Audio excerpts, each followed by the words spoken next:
자, 이제부터 이제 베토벤의 뭡니까? 동상, 기념상을 소개를 할 텐데요.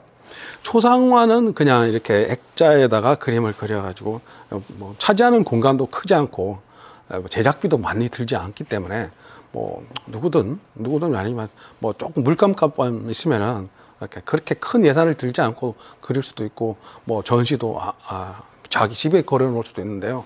이 동상이라는 데는 이렇게 큰 동상을 자기 집에 놓는 사람 없죠. 광장이란 공원이라든지 이런 공적인 어떤 공간을 필요로 합니다. 땅을 필요로 한다는 거죠. 땅을 내주려면 그 땅 주인이 허락을 해야 되겠죠. 뭐 돈을 주고 산다든지 아니면 시청 뭐 예를 들어 우리나라 시청 앞 광장에다가 누가 동상을 짓는다 그러면 시민들이 동의를 해야 지을 거 아닙니까? 그러니까 이 동상을 건립한다는 것은 초상화를 그리는 거랑은 전혀 다른 차원의 문제입니다. 그러니까 초상화는 누구든지 뭐 조금 이제 예산을 들여서 그릴 수 있지만 동상을 건립하는 거는 이건 한두 사람의 뜻 가지고는 안 되고요. 많은 사람들이 합의를 해야 된다는 거죠. 그래서 제일 유명한 베토벤의 동상은 베토벤의 고향인 보온에 있습니다. 이 장소도 문제예요. 보통 본 같으면 베토벤의 고향이니까 오케이 이러는데 베토벤이 잠깐 지나가는 도시에서 베토벤 동상을 세우겠다? 그러면 그 마을 사람들이 뭐 우리 동네 살지도 않았는데 뭐 1박 2일 하고 갔는데 뭐 대단하다고 건립하느냐? 만약에 베토벤처럼 훌륭한 음악가면 오케이 하겠지만 조금 이제 덜 유명한 음악가를 세우겠다 그러면 아무리 돈 많은 사람이 세우겠다고 해도 시민들이 반대할 수도 있어요. 그렇죠? 그렇기 때문에 동상을 세웠다는 것은 그만큼 동상의 주인공인 음악가가 훌륭한 사람이다라는 것을 알 수가 있죠. 헤넬이라는 사람이 이제 작품인데요. 75회. 보통 보면 우리가 탄생 100주년, 200주년, 뭐, 서양에서는 25 단위도 상당히 중요하게 생각합니다. 25, 50, 75, 125, 뭐 이렇게요. 250주년, 뭐 이런.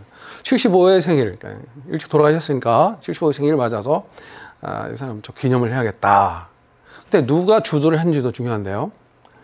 예를 들어서 뭐, 베토벤이 뭐, 자식들이 한다 그러면, 뭐, 자기 아버지를 찬양하기 위해서 그런다 그러니까 좀 별로 공감을 못 얻겠는데, 후배 음악가들이, 프란츠 리스트라는 유명한 음악가죠. 리스트가 주도를 했습니다. 리스트는 아시다시피 이제 유명한 피아니스트 겸 작곡가인데요.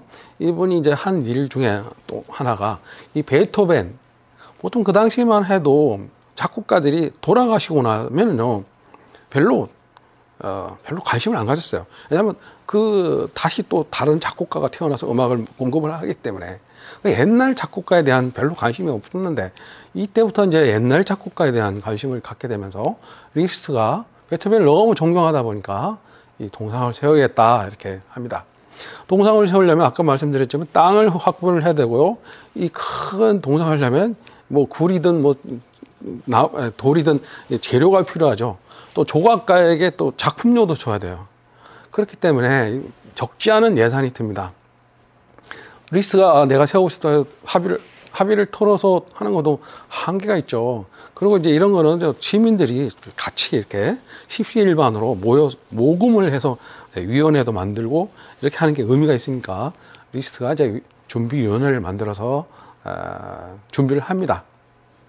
민수도 광장에서 하는데 리스트가 이제 음악가들을 하고 막 이렇게 아는 사람들 다 해가지고 이렇게 이제 기금 건립 모금 음악회를 많이 합니다.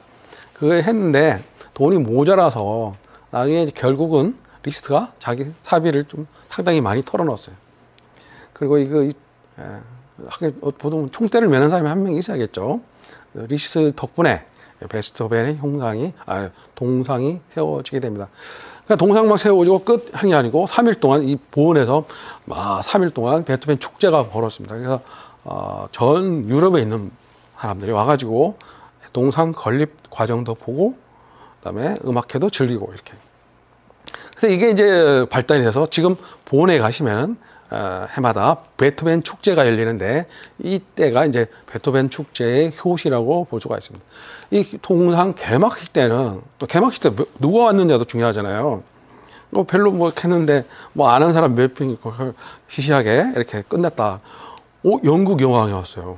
오, 프로이센 여기 이제 보호는 이제 프로이센하고 물론 독일이지만 독일어를 쓰는 거 이때만 다른 나라거든요. 그리고 프랑스 작곡가들도 오고, 영국 지휘자 찰스 할레, 루이스 슈퍼도 오고, 그다음에 스웨덴, 전 유럽의 정치 지도자, 음악가들이 다 참석을 했어요. 그만큼 베토벤을 존경했다. 물론 이분들이 좀 돈도 좀 많이 냈겠죠. 예. 그래서 말씀드린 대로 부지나 예산 확보가 필요하고 공공의 합의가 필요하다. 독일어는 이제 덴크말이라고 합니다. 기념비를. 그래서 그리고 이제 이 기념상을 볼 때 그 어떤 포즈를 취하고 있느냐. 손에 지금 악보를 들고 있고요. 오른쪽에 펜을 들고 있어요. 그리고 어떤 복장을 했느냐. 이것도 중요하고요. 이거 만들기 위해서 이제 조각가가 샘플을 만들었어요. 3개를 했는데 이렇게 발을 약간 올리고 있는 왼쪽 발을 올리고 있는 거, 오른쪽 발을 올리고 있는 게 그다음에 3개를 했는데 1번, 2번, 3번 중에 이렇게 골랐죠. 그러니까 심사위원들이 이걸 하는 게 좋겠다. 그래서 이거로 결정이 됐습니다. 이렇게 이제 아까 그리스 사람들이 입고 있던 그런 가운 같은 옷을 입고 있고요. 밑에 보면은 받침대 그 양면에 보면은 있는데 동서남북으로 있는데 여기에 보면은 베토벤의 음악 세계를 상징하는 어떤 조각이 있습니다. 베토벤 음악하면 어떤 음악이 떠오르죠? 교향곡이 많이 떠오르죠. 그래서 교향곡, 그다음에 여기는 환상곡으로 되는데 환상곡 이제 소나타, 독주곡, 종교음악. 아까 베토벤 자신이 대표작으로 생각했던 그다음에 오페라도 썼습니다. 우리 많이 쓰지는 않지만 대표적인 이제 피넬리오. 그래서 두루두루 많은 분야에 거쳐서 명곡을 만든 사람이죠. 베토벤 교향곡 9개가 제일 유명하고요. 그래서 이제 그 당시 동상 건립할 때 그 소식을 이제 신문에 이렇게 소개를 한 겁니다. 이게 무슨 뜻이고 무슨 뜻이고. 이제 보시다시피 이제 막 깃발이 각국에서 대표 사절이 왔기 때문에 뭐 스위스에서도 오고 뭐 영국에서도 오고 이 개막식 장면입니다. 개막식 장면을 그린 그림. 개막식. 프랑스, 독일은 당연히 와요. 지금도 가시면 보온의 가장 중앙 광장이에요. 근데 재미있는 건 2차 세계대전 때 보온도 이제 연합군의 공습을 받아서 이렇게 시내가 많이 파괴가 되는데 이상하게도 이 폭탄이 베토벤한테 가다가 비켜갔나 봐요. 베토벤 워낙 이게 그래서 사람들이 이걸 보고 연합군 이제 미군이 주둔해 있죠. 보고 신기하다. 역시 베토벤은 베토벤이구나. 이 사람은 총알도 피해가는 사람이구나. 아니 총알이 아니고 대포도 피해가는 사람이다. 이렇게. 자, 그 다음 두 번째로 유명한 거는 비엔나. 베토벤이 보온 태생이지만, 독일 보통이지만, 오스트리아 비엔나에 가서 말년에 살았죠. 제2의 고향이라고 볼 수 있죠. 1888년, 1880년입니다. 돌아가시고 나서. 보통 이제 기념상은, 사후에 많이 했죠. 살아있을 때 그 보저시스, 실물이 살아있는데 동상을 겼는데 조금 이상하겠죠. 근데 실제로 그런 작곡가가 한 명 있습니다. 핸델이라고요. 베토벤도 공부했는데 이거를 주도한 사람들은 그 당시에 비엔나의 그 게젤샤프트 뮤직 프로인데라고 음악 친구들의 모임 이런 음악 단체가 있어요. 거기 지금 공연장도 갖고 있고 이런 단체인데 거기서 베토벤을 좀 기르는 게 좋지 않을까 이렇게 해서 이제 부지도 물색하고 조각가에게 작품을 위촉하고 있는데 이게 이제 지금 가시면은 비엔나에 가시면은 비엔나 필하모닉 오케스트라 연주하는 황금홀이 있고 그다음에 콘체르토 하우스 두 개 홀이 제일 중요한 홀인데 이 콘체르토 하우스 맞은편에 이제 광장에 있습니다. 원래 이제 광장 이름이 다른 광장이었는데 이 베토벤 동상이 들어오면서 유명해지면서 광장 이름도 베토벤 광장으로 바꿨어요. 자, 베토벤은 뭐 베토벤이 그렇다 치고, 예, 밑에 있는 그 장식물이 이제 베토벤이 어떤 사람이라는 걸 보여주는 거죠. 이게 왼쪽에 이제 프로메테우스, 오른쪽에 니케, 빅토리아라고 하기도 하는데 승리의 신이에요. 그래서 그다음 밑에 이제 그 큐피트들이 9명이 있는데 이게 뭐 베토벤이 남긴 9개의 교향곡을 상징한다고 합니다. 유명한 베토벤 본에서는 이렇게 서가지고 있는데 여기서는 앉아서 이렇게 팔을 모으고 있는 모습입니다.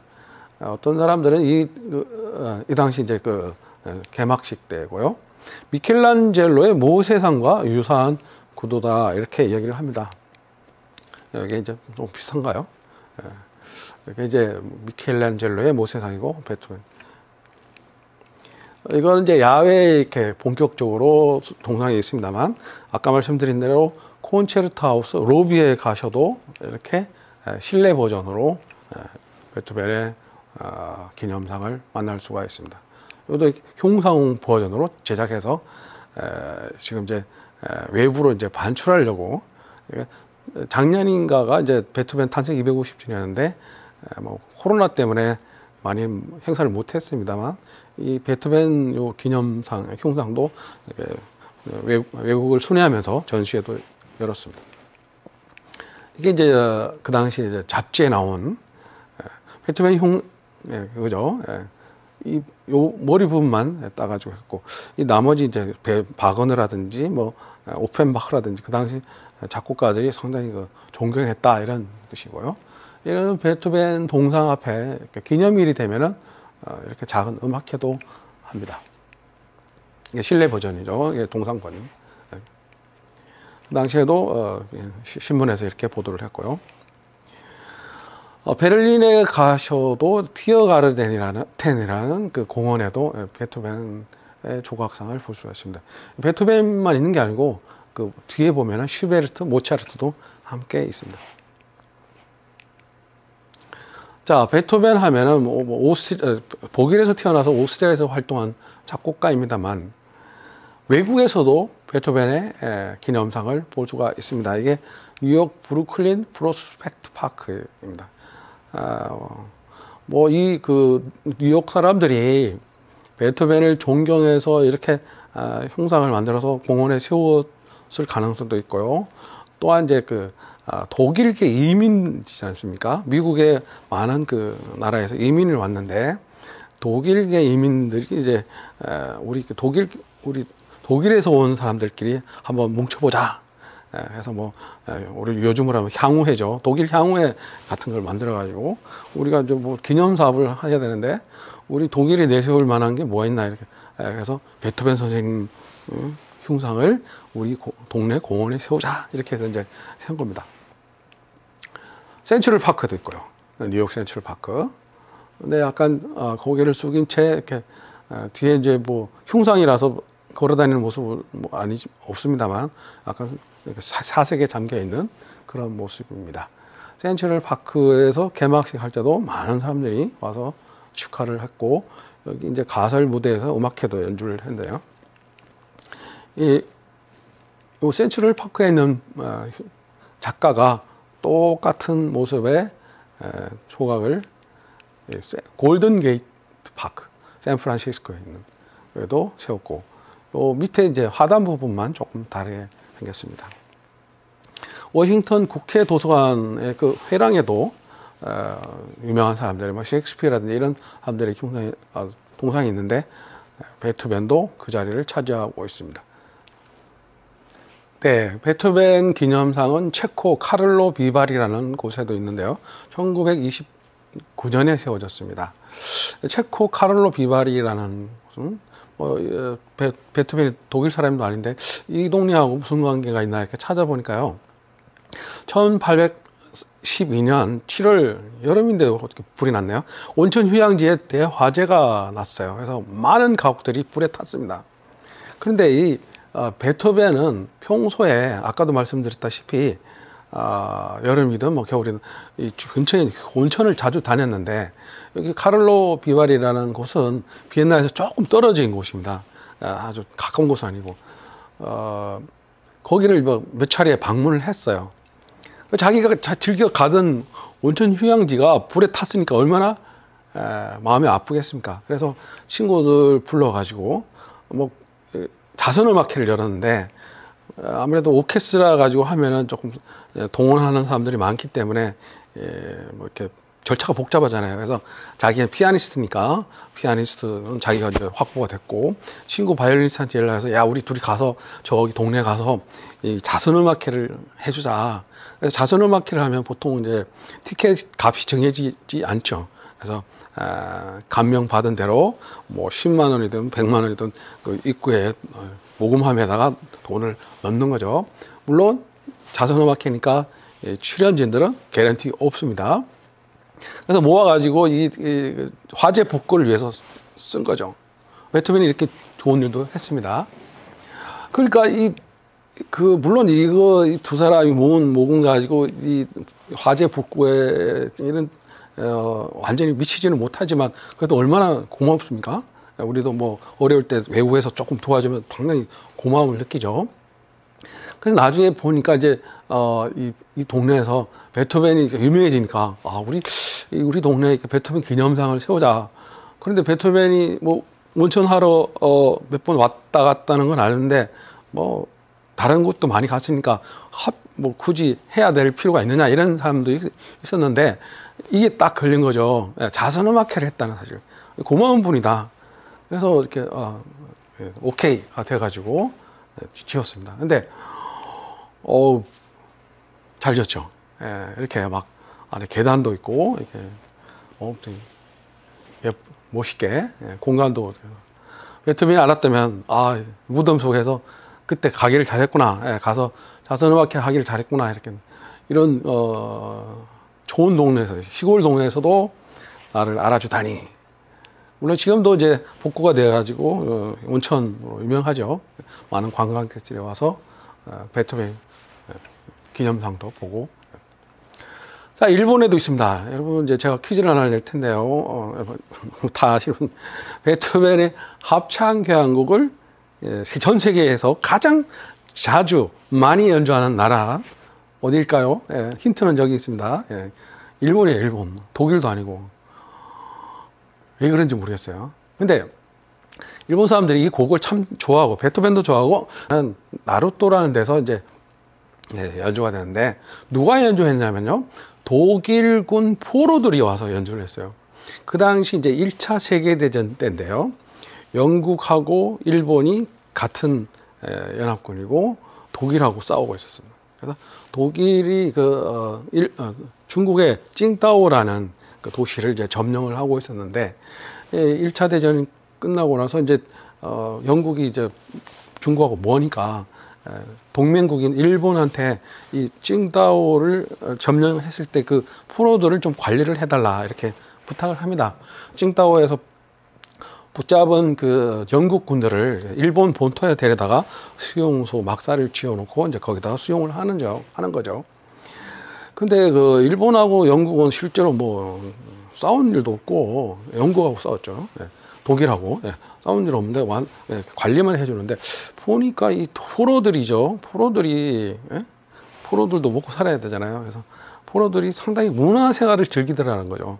뭐 이렇게 돼지를 키우라고 이제 주면은 우리는 이제 뭐 돼지를 뭐 이렇게 구워서 먹기도 하지만 독일 사람들이 이렇게 가공을 해서 염장을 해서 소세지를 만들어 먹는다든지 뭐 이런 식으로요. 그리고 뭐 빵도 만들어 먹고 자기들 신문도 만들고 음악회도 하고 상당히 포로긴 하지만 상당히 문화적으로 우리보다 상당히 한 수위다. 그래서 존경의식을 갖게 된 거죠. 거기서 이제 포로들이 남자들밖에 없으니까 이제 남자 버전으로 합창교향곡 4악장을 연주를 합니다. 그래서 이제 베토벤이 이제 나중에 이제 일본에서 상당히 유명해지면서 우리의 그 합창교향곡을 처음 연주했던 곳이 어딜까 이렇게 보니까 이곳이란 말이죠. 나루토. 그래서 이 동네는 옛날에 수용소가 있던 곳인데 지금도 가보시면은 독일과 일본의 친선. 이거 독일하고 일본은 2차 대전 때 너무 가까워져가지고 같은 연합 동맹국이었죠. 역사적인 장소입니다.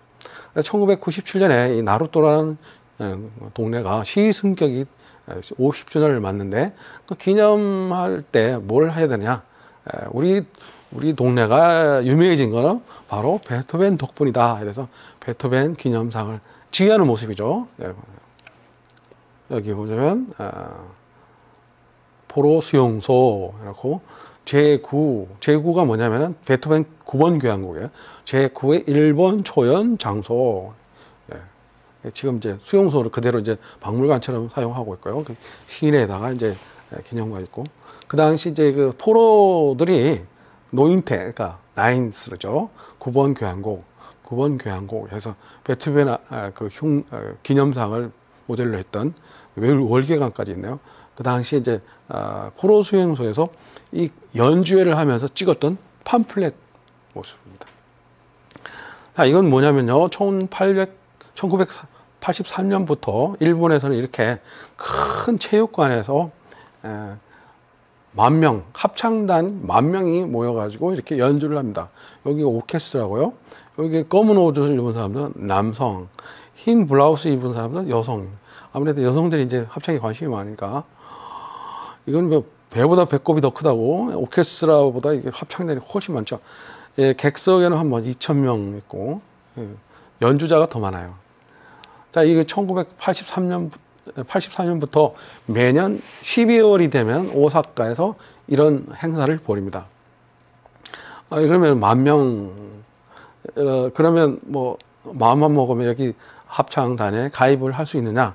그렇지 않습니다. 여기 한번 들어간 사람들은 계속 그 다음 해에 들어올 수 있는 우선권을 주기 때문에 몇 명이 나가지 않으면 들어갈 수가 없어요. 그래서 뭐 연습도 아주 철저하게 시키고요.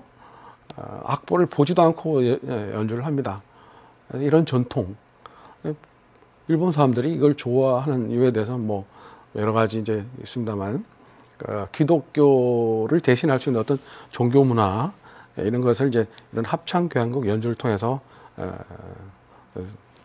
하고 있다, 이런 얘기를 합니다. 일본에 가시면 또 이제 베토벤 형상이 있는데요. 요거는 도쿄 우에노 공원에 가시면 도쿄 예술대학이 있습니다. 예술대학인데 거기 이제 미술대학하고 음악대학이 같이 있는데, 거기 도쿄 예대 출신의 야스다 룸 유니몬이라는 사람이 이렇게 이제 미국 유학을 갔다가 프랑스로 유학을 가는데, 이 브루델의 제자예요. 브루델 나중에 좀 설명 좀. 그 브루델 제자다 보니까 브루델의 풍으로 이렇게 형상을 좀 거의 이제 일본 사람이 만든 베토벤 형상이라기보다는 약간 브루델의 카피 같은 느낌이 납니다. 중국에 가도 이렇게 칭따오에 있고요. 칭따오는 아까 말씀드린 독일 땅이었죠. 선전이라는 도시에 이제 음악공원에도 있습니다. 제가 좀 찾아보니까 우리나라에는 이렇게 큰 규모의 광장이나 공원에 베토벤 기념상이 있는 경우를 못 봤습니다. 오늘 중국의 어떤 학교 캠퍼스에 있는 거죠. 멕시코 시티에도 있고요. 파리 뱅센 숲, 파리에서 조금 가면 뱅센 숲이 있는데, 프랑스 사람들이 이제 봉상 제막식 행사 찍은 사진입니다. 근데 요 밑에 받침대는 이제 완성이 됐는데, 요 위에는 이제 임시로 이제 해놓은 거예요. 그런데 이걸 좀 완성을 하려고 작가가 준비를 하고 있었는데, 갑자기 1차 세계대전이 터지면서 작가가 군대에 갑니다. 군대 가서 이제 그러고 가서 일찍 돌아가 버려요. 그래서 이 작가가 사라져 버리는 바람에 이걸 완성을 시키지 못했어요. 그래서 받침대만 남아 있어요. 릭상부르 공원 가 보시면은 파리 시내에 있죠. 앙뚜안 브루델의 작품입니다. 아까 일본 작가의 선생님이라고 그랬죠. 이 브루델의 그린 만든 조각, 베토벤 조각은 이렇게 심각한 얼굴을 하고 있는데요. 그래도 여러 가지 버전이 있습니다. 뭐 이렇게 온 세계 박물관에 있고, 조각이라는 게 또 만들면 되니까 모델로.